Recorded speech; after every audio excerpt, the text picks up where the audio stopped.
안녕하세요. 갑자기 영상이 올라와서 당황하셨을 것 같은데요. 우선 제가 이 영상을 찍는 이유는 다른 교육생 분들도 대부분은 리슨 서버를 하고 계신데 저희 멘토님께서 말씀해주신 것처럼 현업에서는 일부 캐주얼 게임이나 가벼운 그런 게임들을 제외하고는 거의 다 데디케이티드 서버로 이용을 한다고 말씀해주셔서 저희가 원신을 수료하고 다른 곳에 가더라도 리슨 서버보다는 데디케이티드 서버를 해봤다고 어필을 하는 게 조금 더 도움이 되지 않을까 싶어서 다른 교육생분들도 데디케이티드 서버를 시도를 해봤으면 하는 마음에서 영상을 찍게 되었습니다. 제가 해보니까 엄청 어렵지는 않은데 다른 분들은 뭔가 서버라는 거를 구축을 안 해보시거나 그런 두려움이 있어서 혹은 이제 어떻게 해야 하는지 방법을 몰라서 이제 안 하시는 게 아닐까라는 생각이 들었어요. 그래서 제가 이거를 한번 해보고 나서 이제 그 경험들을 말씀드리고 좀 방향을 제시하면은 다른 분들도 시도를 해볼 수 있지 않을까 싶어서 영상을 찍게 되었습니다. 제가 어제 이제 같은 조원분이랑 에픽의 라이라 샘플을 데디케이티드 서버에 올려가지고 플레이를 해봤어요. 이제 저희는 항상 에디터에서만 이제 창 여러 개 띄워서 이렇게 해봤었는데 실제로 원격에서 온라인으로 그렇게 플레이를 해보니까 그냥 총만 쏴도 재밌더라고요. 그래서 리슨 서버보다는 아무래도 데디케이티드 서버가 확실히 개발하는 재미도 있었습니다. 저도 이쪽에 대해서 많이는 모르지만 제가 아는 선에서는 설명을 드리고 같이 많은 분들이 데디케이티드 서버를 시도를 하고 같이 문제점을 공유하면 더 효율도 올라가지 않을까 싶습니다. 제가 이거를 많이 준비하고 찍은 영상은 아니라서 두서가 없더라도 양해를 부탁드립니다. 그리고 저는 제가 말하는 내용에 항상 잘못되거나 틀린 내용이 있을 수 있다고 생각하기 때문에 그런 부분에 대해서는 그냥 편하게 틀렸다고 말씀을 해주셔도 괜찮습니다. 그게 저에게도 도움이 되니까요.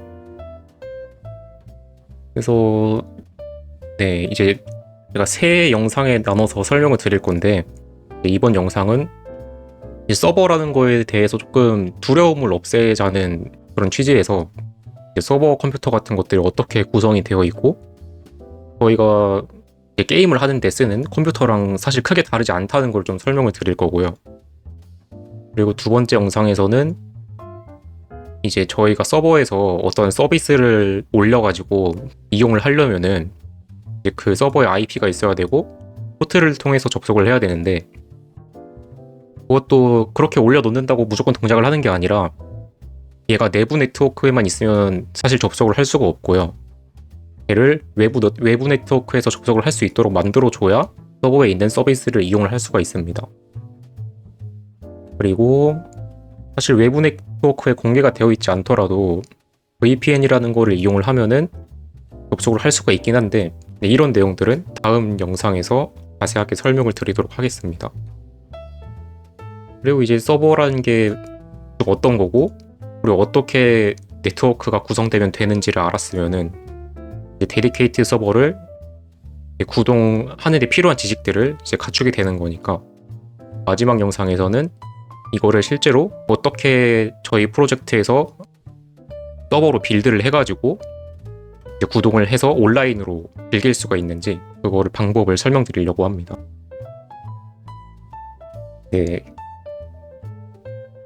그러면 시작을 해보겠습니다. 우선 저희가 서버라고 하면은 사실 안 써보신 분들은 좀 두려움 같은 게 있을 수가 있어요. 저도 처음에는 그랬는데요. 뭔가 저희가 쓰는 컴퓨터랑 뭔가 되게 많이 다를 것 같고 혹시 하드웨어 같은 것도 좀 다르지 않을까? 아니면 설정하는 것도 조금 어렵거나 잘 모르는 그런 게 아닐까라고 생각을 했었는데 막상 해보니까 사실 서버도 그냥 컴퓨터랑 똑같아요. 그냥 간단하게 정의를 드리면은 서버는 그냥 자원이 더 많고 더 안정적인 컴퓨터랑 똑같다고 보시면 됩니다. 지금 이 사진을 보시면요. 저희가 보통 쓰는 메인보드는 CPU를 하나 꽂을 수가 있고 뭐 램 슬롯이 최대 4개까지 있거나 그런 식으로 구성이 되어 있잖아요. 근데 이런 서버 컴퓨터 같은 경우는 지금 보시면 가운데 있는 게 CPU 슬롯이 총 4개가 있어요. 그래서 CPU를 총 4개 꽂을 수가 있고 램 슬롯도 지금 보시면은 32개가 있죠. 그래서 사실 저희가 CPU 하나 꽂고 램 슬롯 4개 있는 일반 컴퓨터보다 그냥 할당할 수 있는 자원이 조금 더 많은 것 뿐이에요. 네. 그래서 서버 컴퓨터라는 건 그냥 자원이 더 많고 그냥 조금 더 안정적으로 동작하는 컴퓨터라고 보시면 됩니다. 서버에서는 이 안정적이라는 게 되게 중요하기 때문에 여기서 오버클럭 같은 거는 뭐 애초에 메인보드에서 지원도 하지 않겠지만 뭐 절대 하면 안 되겠죠, 그런 거는. 네, 그래서 이 서버라는 거는 저희가 쓰는 컴퓨터랑 크게 다르지 않다라는 말씀을 드리고 싶습니다. 여기에 이제 저희가 쓰는 뭐 윈도우, 이제 서버는 윈도우 서버가 되겠죠. 윈도우 서버를 깔거나 아니면 리눅스 같은 거를 깔아서 운영체제를 깔아서 그 위에 서비스를 올려가지고 구성을 하면은 그게 서버라는 게 되는 겁니다. 그래서 여기서는 저희가 쓰는 컴퓨터와 크게 다르지 않다는 거를 말씀을 드리고 싶고요. 그래서 아까 보신 그 메인보드 같은 게 이게 컴퓨터 케이스라고 보시면 돼요. 서버 같은 경우는 뭐 그래픽 카드 같은 걸 꽂아야 되긴 한데 좋은 그래픽 카드가 필요가 없잖아요. 보통은 그래픽 카드가 커가지고 케이스 크기도 같이 커지게 되는데, 그래서 이런 좀 얇은 케이스에다가 납작한 케이스에 이제 메인보드를 설치를 해가지고 이거 하나를 이제 렉이라고 합니다. 네, 렉 컴퓨터라고 하는 거죠. 그래서 이런 렉 컴퓨터 하나를 이제 구성을 해가지고 이런 것들이 이제 다 렉 컴퓨터인데요. 이런 것들을 여러 개를 꽂으면은 이게 이제 서버 렉이라는 게 되는 겁니다. 네, 여기에 지금 하나하나 쌓여있는 것들이 다 컴퓨터인 거예요. 이 서버 렉 하나에 지금 거의 20대 정도 컴퓨터가 있는 거죠. 그래서 이런 서버 렉들이 또 여러 개가 모이게 되면은 이제 뭐 데이터 센터나 서버실이라고 보통 표현을 하는 거죠. 네. 그래서 저는 이제 몇 번 기회가 있어가지고 이런 서버실을 들어가 본 적이 있는데 뭔가 사진으로 보면 되게 막 깔끔하고 사람도 없어가지고 조용할 것 같잖아요. 근데 사실 여기 들어가면은 공장 한가운데 있는 것처럼 엄청 시끄러워요. 왜 그러냐면은 이 서버 같은 경우는 불이 나면 안 되잖아요. 불이 나도 안 되고 쿨링이 되게 중요하기 때문에 쿨링이 제대로 안 되면은 이 서버에 이제 뭐 대부분 기계에 있는 것들이지만 스로틀링이라는 제한이 걸려가지고 온도가 너무 높아지게 되면은 대성능을 발휘를 못하게 돼요. 그래서 이 온도가 높아지는 걸 조금 방지를 해서 제 성능을 유지하기 위해서 에어컨을 엄청 가동을 합니다. 그 에어컨에 더해서 이 각각 이제 렉 컴퓨터 하나하나마다 또 쿨링팬이 다 달려 있어가지고 지금 여기만 해도 쿨링팬이 거의 수백 개는 돌아가는 그런 상황인 거죠. 게다가 에어컨도 엄청 틀어놓으니까 되게 시끄럽습니다, 여기는. 네, 그래서 이렇게 서버 컴퓨터 여러 개를 쌓아서 서버 렉을 만들고 이런 렉들 여러 개를 이제 놓아가지고 뭐 서버실이나 데이터 센터를 구성을 하는 거죠. 그래서 네, 서버실에는 이렇게 좀 냉방 같은 게 되게 중요합니다. 불이 나도 안 되고 스로틀링 제한이 걸려가지고 제 성능을 못 내면 안 되기 때문에 냉방이 되게 중요하고요. 그래서 여기까지 이제 서버라는 게 보통 뭐 어떻게 구성이 되어 있는지 한번 알아봤는데 이거는 그냥 제가 설명을 드린 거고 저희가 데디케이티드 서버를 구성하는 데는 이제 전혀 관련이 없어요. 그래서 어떤 건지 알고 있으면 조금 거부감이 덜하니까 제가 설명을 드린 거고요. 그러니까 용어 같은 것만 하나 짚고 넘어가면은 이제 서버 같은 경우를 업그레이드 하는 때를 이제 스케일 업이라고 부르고요. 같은 서버를 사양이 똑같은 컴퓨터에 여러 개를 추가하는 방식을 스케일 아웃이라고 해요. 그러니까 스케일 아웃 같은 경우는 컴퓨터 대수를 늘리는 거고요. 스케일 업 같은 경우는 뭐 CPU를 더 좋은 걸로 바꾸거나 아니면 램을 더 추가하거나 그런 게 되겠죠. 그래서 뭔가 중앙에서 뭔가 엄청 처리를 되게 많이 해야 되는 그런 중앙 집중식에서는 스케일 업 같은 게 조금 적당할 수 있겠고, 아니면 어떤 처리에 대해서 조금 분산해서 처리하는 그런 시스템 같은 경우에는 스케일 아웃이 조금 더 적당할 수가 있겠죠. 뭐 이런 용어는 알고 계시면 좋을 것 같습니다. 네. 그래서 여기서는 서버를 구성하는 게 왜 어려운지에 대해서 조금 말씀을 드릴 거예요. 아까 말씀드린 것처럼 일단 서버를 구성하려면 공간이 있어야 되잖아요. 그럼 그 공간도 이제 비용이고요. 그 공간에 넣을 서버 컴퓨터 같은 것도 다 직접 사야 되고, 그 서버 컴퓨터도 다 직접 관리 같은 것도 해줘야 되고, 청소 같은 것도. 그리고 이제 냉방이나 이제 온도나 습도 같은 것도 다 관리를 해줘야 돼요, 서버실에서는. 그래서 당장 뭐 여기만 봐도 공간이 있어야 되고, 이 서버렉도 다 있어야 되고, 온도랑 습도나 냉방도 관리를 해줘야 되고, 거기에 더해가지고 이런 추가적인 장비들도 다 필요해요. 이거는 이제 UPS라는 장비인데, 서버는 전원이 나갔다고 해서 그게 바로 컴퓨터가 꺼져버리면은 이제 사용자 입장에서는 엄청 화날 거 아니에요. 그래서 그 서버실에는 그 전기가 나가도 일정 시간 동안 전력을 유지할 수 있도록 이런 배터리 같은 게 있어요. 그래서 전원이 나가면은 이 배터리가 자동으로 동작을 하게 만들어져 있습니다. 그러니까 다시 전원이 복구되기 전까지 얘가 대신 전력을 지원을 하는 거죠. 그래서 서버를 제대로 이제 구축을 하려면은 되게 비용도 엄청 많이 들고 이제 고려해야 될 점이 엄청 많아요. 근데 저희가 데디케이티드 서버를 한다고 해서 이런 걸 다 할 수는 없잖아요. 그래서 저희가 쓸 수 있는 가장 쉬운 방법은 이제 AWS나 아니면 이제 애저 같은 것도 있잖아요. AWS나 애저 같은 이제 클라우드 서비스를 이용을 하는 게 가장 쉬운 방법입니다. 네. 이제 AWS랑 애저 같은 것들은 그러니까 다 그쪽 데이터 센터에 가도 이렇게 돼 있을 거예요. 그러니까 이런 것들을 저희가 직접 하지 않아도 되도록 얘들은 그냥 원격에서 컴퓨터만 쓸 수 있도록 제공을 해주는 거죠. 그래서 이게 큰 회사들은 뭐 네이버 같은 경우는 직접 데이터 센터를 운영을 하고 있잖아요. 이런 식으로. 네이버는 돈이 많으니까 이렇게 할 수가 있는데, 이런 거를 운영할 여건이 안 되는 회사들은 클라우드가 엄청 좋은 대안이 될 수가 있는 거죠. 이런 것들은 아마존에서 다 직접 관리를 해주고, 저희는 원격에서 그냥 접속만 해서 쓸 수가 있게 되니까요. 그래서 이 부분은 조금 TMI이긴 한데, 저희가 아마 VM웨어를 써보신 분이 계실 거예요. 이제 뭐 리눅스를 뭐 실습을 해야 된다거나 그럴 때 VM웨어 워크스테이션을 깔아서 써보신 분이 계실 텐데, 이제 이 사진에서 오른쪽에 있는 이제 타입2 하이퍼바이저라고 되어 있는 게 VM웨어가 동작하는 방식이에요.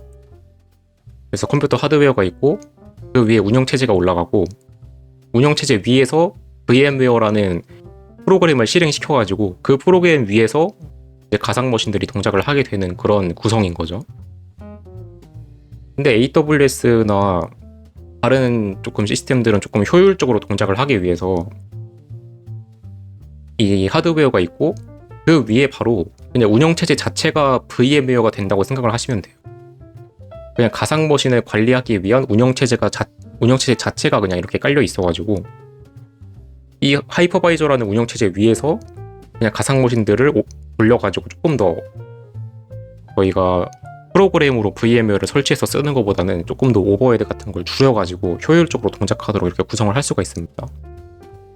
그래서 저희가 AWS에서 인스턴스를 하나 할당을 받는다고 하면은 이제 왼쪽에 있는 이 게스트 OS VM이라는 걸 하나 할당 받아서 쓰게 되는 거예요. 네.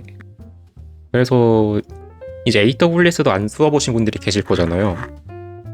AWS도 이게 어려운 게 아니라, 여기 보시면은 저희가 AWS에서 인스턴스가 이제 가상 머신인데요.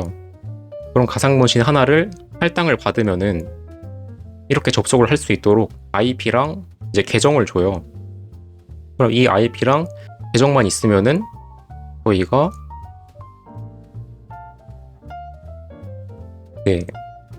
지금 예를 들어서 뭐 1.68이라는 IP, 뭐 이거를 AWS IP라고 하면은 연결을 하고 저희가 비밀번호만 계정만 이렇게 입력을 해주면은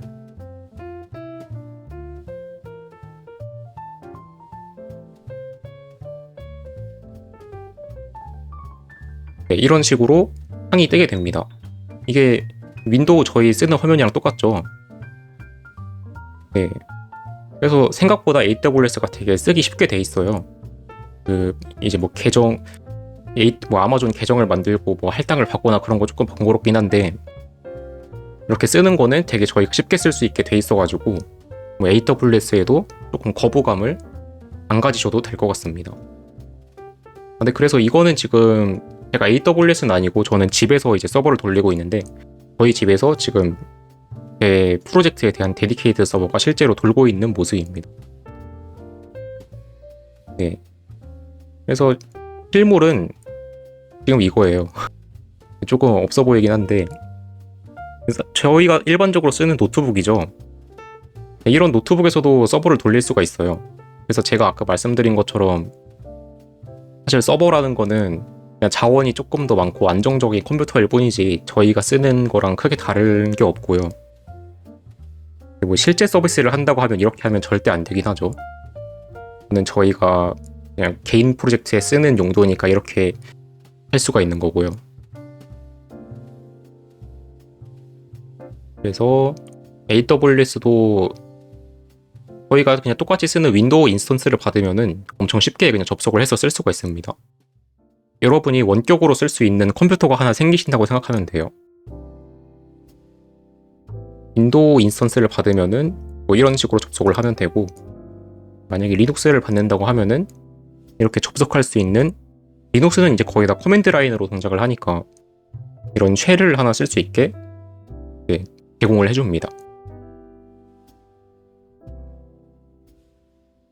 그래서 이제 AWS에서 인스턴스를 할당 받으면은 뭐 이런 창이 하나 떠요. 그래서 여기 보시면은 뭐 3.23.4.98이라는 IP를 이제 IP에서 동작을 하고 있고 퍼블릭 IP 뭐 DNS 이렇게 돼 있는 거는 여기에 있는 이제 뭐 컴퓨터 아마존 AWS.com 주소를 이용해 가지고 아까 여기에 접속할 때 썼던 예.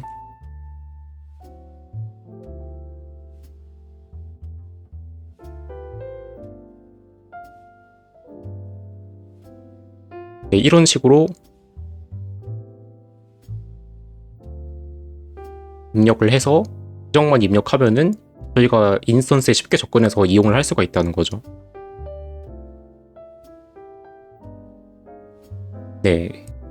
그래서 아까 여기 4.98이라는 IP를 실제로 검색을 해보면 이게 실제로 이제 아마존에서 제공하는 이제 서버라는 게 여기 나오죠.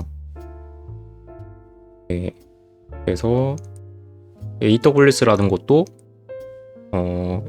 저희가 쓰는 일반적인 컴퓨터를 그냥 원격에서 쓸 수 있게 하나 더 제공해준다고 생각하면 되고 실제로 써보면은 처음에 그 인스턴스 할당 받는 과정이 조금 어렵지 실제로 쓰는 거는 엄청 어렵지 않게 쓸 수가 있습니다. 그래서 제가 지금 서버를 구축하는 방법을 두 가지를 알려드렸는데 첫 번째는 이 서버실을 직접 구성해서 하는 방식이고요. 이거는 절대로 저희가 직접 할 수가 없겠죠. 그리고 이제 다른 분들께서 조금 시도해 볼 만한 좀 쉬운 방법은 AWS를 쓰는 게 가장 쉬운 방법이라고 저는 생각을 합니다.